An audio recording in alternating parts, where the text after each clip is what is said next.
जी अस्सलाम वालेकुम। Daily Mumtaz digital से मैं असगर चौधरी एक बार फिर आपके सामने हाजिर खिदमत हूँ। जैसे कुछ देर पहले हमने एक रिपोर्ट बनाई थी और उसमें हमने आपको बताया था कि शहर इक़्तिदार में जो बादल हैं उन्होंने एक छतरी बना ली है और मूसलाधार बारिश का इम्कान है। और हमने आपको ये भी बताया था कि कौमी असम्बली का इजलास शुरू होने वाला है। कौमी असम्बली का इजलास भी शुरू हो चुका है और साथ मूसलाधार बारिश भी हो चुकी है, शुरू हो चुकी है। अगर मेरा कैमरा मैन दिखा सके कि बारिश की शिद्दत कितनी है।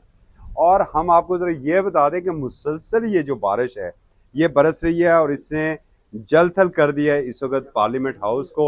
पार्लियामेंट हाउस की छतें भी अब टपकना शुरू हो गई हैं। जो स्टाफ है उसने बाल्टियां भी रखना शुरू कर दी हैं।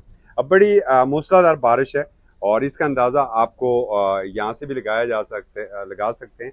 साथ ही ज़रा कौमी असम्बली इजलास का अगर हवाला आपको बता दें कि कौमी असम्बली का इजलास शुरू हुआ तो अपोजिशन नशिस्तों पर सिर्फ दो अरकान मौजूद थे।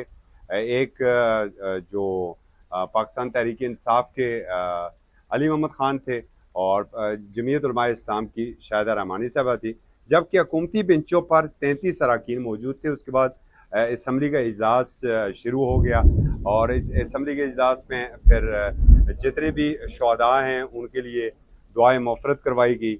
साथ ही जो सैलाब से जो मुतासर हुए हैं उनके लिए, सैलाब में जिन लोगों की जानें गई हैं उनके लिए दुआ करवाई गई। और फिर जो एक मोशन पेश हुई जिस पे ये कहा गया कि अगर हम इसको एजेंडे को मुअत्तल कर दें और सिर्फ सैलाब के ऊपर बात करें, जिससे इत्तेफाक किया और फिर वो मोशन असम्बली से मंजूर करवाई गई। कुछ देर बाद जो अरकान पार्लियामेंट है, चूँकि इजलास सिर्फ 1 घंटा ही चल सकेगा, उसके बाद ये तमाम अरकान पार्लियामेंट NDA में जाएंगे जहाँ पर इनको ब्रीफिंग दी जाएगी सैलाब की ताज़ा तरीन सूरत हाल के ऊपर।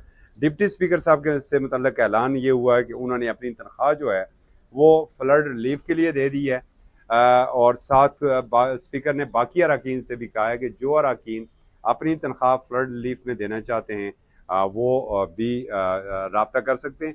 तो इस वक्त मजमूई तौर पर जो पार्लियामान के अंदर एक तो डिबेट हो रही है और साथ यहाँ पर जो है वो बारिश बड़ी तेज़ हो रही है। तो आप देखते हैं कि ये बारिश कितनी तेज़ बरसती है और उसके बाद इस्लामाबाद की सड़कों का क्या सूरत हाल होती है।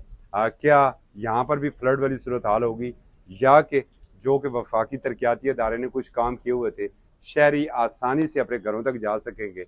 अब तक के लिए इतना ही, इजाज़त दीजिए। अल्लाह हाफ़िज़।